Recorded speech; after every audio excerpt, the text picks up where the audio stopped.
नजर अल्लाह न्याज हुसैन का जुमला बोला जाता है, या शेख अब्दुल कदर जिलानी के नाम की न्याज 11वीं शरीफ पकाई जाती है, इस पर भी शिरक का फतवा लगाया जाता है कि आपने इस खाने को गैरुल्लाह की तरफ मंसूब कर दिया। तो इसमें सही मौकफ क्या है? یہ वलीमा करते नहीं करते ये लोग? जी जी शिरक है? नहीं हैं? नहीं, ये वलीमा किसका होता है? दुल्हे का। ठीक है।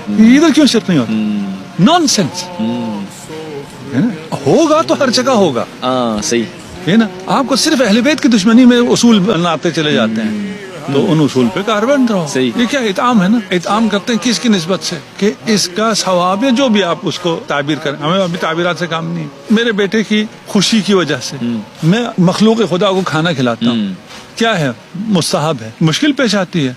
नहीं, मुश्किल कहाँ पेश आती है? जब इमाम हुसैन के नाम पे खिलाऊं, जी जी ऐसे ही है। ठीक है ना। कि तेरे बेटे जितना भी नहीं हुआ इमाम हुसैन, हाय हाय हाय तेरे बेटे जितना भी नहीं हुआ रसूल का बेटा, हाय हाय हाय। जहरा का लाल। बिल्कुल। नॉनसेंस।